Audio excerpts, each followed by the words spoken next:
Hello everyone, welcome to all of you. Here is a recruitment update for you dear students from OREDA Limited, Department of Energy, Government of Odisha. Let's check it out. एक latest recruitment आप लोगों के लिए है. Recruitment of assistant director technical. यहाँ लिखा है apply online for the assistant director. यहाँ आप अप्लाई कर सकते हैं. ऑनलाइन सबमिशन स्टार्ट हो चुका है 1 अगस्त से. Last date of online submission will be 31 अगस्त. और डेट ऑफ सीबीटी, क्योंकि ये जो रिक्रूटमेंट होगा ये सीबीटी के बेसिस पे होगा, तो उसकी जो डेट है टेंटेटिव उन्होंने मेंशन की है 12 अक्टूबर 2025. यहाँ इंपॉर्टेंट नोटिफिकेशन है. Once you will click here तो ये एडवर्टीजमेंट ओपन हो जाएगा. Let's check it out this detail advertisement. बच्चों, कितनी वैकेंसी है, कौन अप्लाई कर सकता है और क्या क्या क्राइटेरिया है. तो first of all we can see here recruitment of assistant director technical. Online submission start हो चुका है. आप अप्लाई कर सकते हैं 30 अगस्त 2025 तक. और इसका टेस्ट होगा आपका 12 अक्टूबर को. ठीक है, अब सबसे पहले समझते हैं कितनी वैकेंसीज है. तो OREDA limited invites online application from the prospective candidates through the proforma application to be made available. Number of vacancies कम है, ओनली 8 पोस्ट अवेलेबल है बच्चों, बट फिर भी आप ट्राई कर सकते हैं. Assistant director technical group B की वैकेंसी है. ये ऑफिशियल वेबसाइट है, जो मैंने आपको दिखाई थी वही ऑफिशियल वेबसाइट है. यहाँ पे वैकेंसी एंड रिजर्वेशन इन्होंने यहाँ मेंशन किया है. अनरिजर्व के लिए 4, एसटी के लिए 3, एससी के लिए 1. तो टोटल नंबर ऑफ वैकेंसीज 8 है डियर स्टूडेंट्स. यहाँ आप देख सकते हैं. ठीक है, ओके. नाउ फिर उसके बाद हम थोड़ा और आगे जाएं तो we can see here the details. Salary and provision period. So the selected candidate shall be appointed initially as an assistant director technical in the scale pay of 44,900 in the level 10 cell 1 as per the pay matrix provided under the rule 3 of ORSP.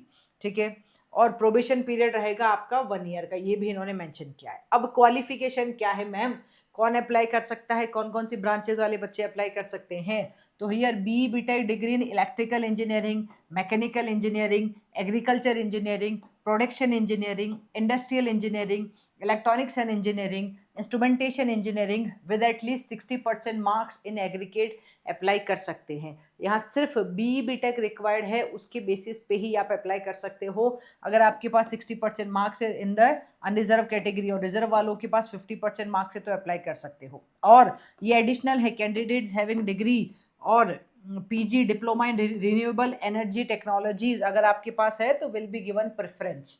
ठीक है, फिर यहाँ important बात कि क्योंकि ये Orissa government का है, स्टेट गवर्नमेंट का है, तो he she must be able to read write and speak Odia and must have passed middle school examination with Odia language.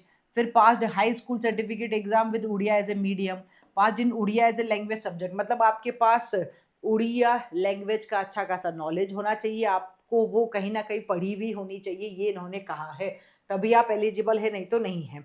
तो मेजरली आई कैन से कि this is for the Odisha state students only. If you are from the Odisha state, then yes, surely आप apply कर सकते हैं through on the basis of your BTech.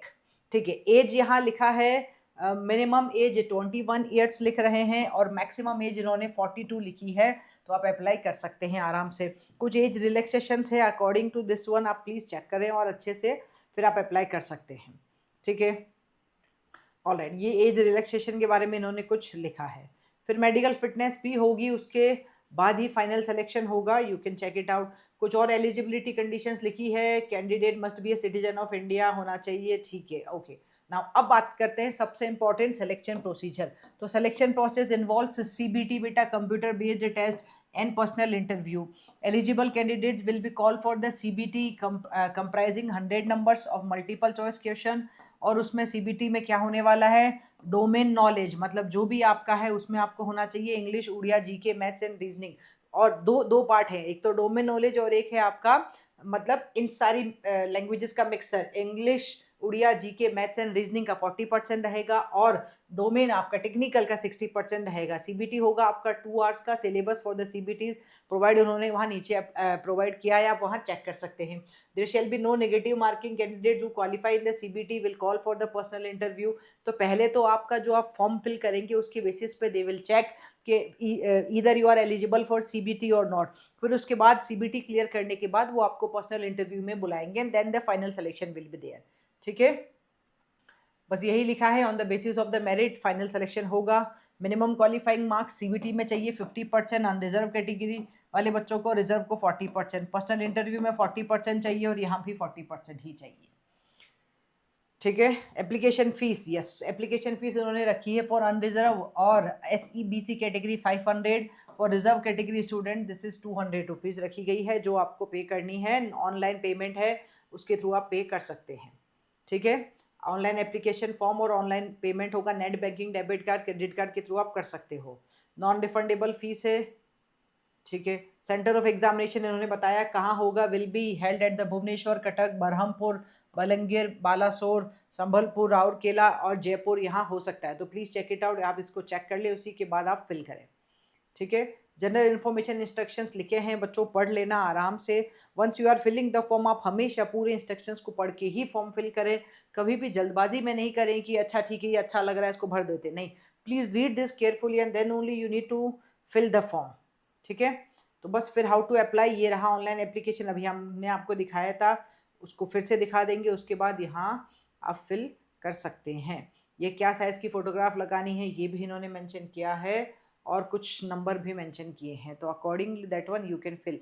ये syllabus भी इन्होंने बताया है असिस्टेंट डायरेक्टर का, ये देखो सिलेबस भी मेंशन है, जो जो आपके पास आने वाला है उसका सिलेबस भी इन्होंने लिखा है। जनरल इंग्लिश के बारे में बोला है, उड़िया में क्या आएगा, जनरल नॉलेज में क्या आएगा, मैथ्स रीजनिंग में क्या आएगा, ये देखो ये तो हम बता ही सकते हैं आपको। Percentage, time and work, time speed and distance, profit and loss, simplification, average, analogies, coding, decoding. ओहो बहुत आसान सी चीज़ें, अगर आपने गेट की प्रिपरेशन की है कहीं ना कहीं तो आप बहुत अच्छे से पढ़ सकते हैं, क्योंकि ये सारी चीज़ें तो अभी हम पढ़ ही रहे हैं। वो सारे बच्चे हमारे साथ जो गेट 26 की या 27 की प्रिपरेशन कर रहे हैं, they are already learning this one. तो आप इसको फिल कर सकते हैं आराम से, बिंदास। ठीक है जी। ये रहा आपका फॉर्म फिलिंग, यहाँ ऑप्शन आएगा आपके पास में, आप उस पर फॉर्म फिल कर सकते हैं। Alright, I show you the official website also, उसके थ्रू भी आप जा सकते हैं। Alright guys, don't forget to subscribe our YouTube channel, and yes, share this video with all those students who are looking for this type of opportunity. Thank you.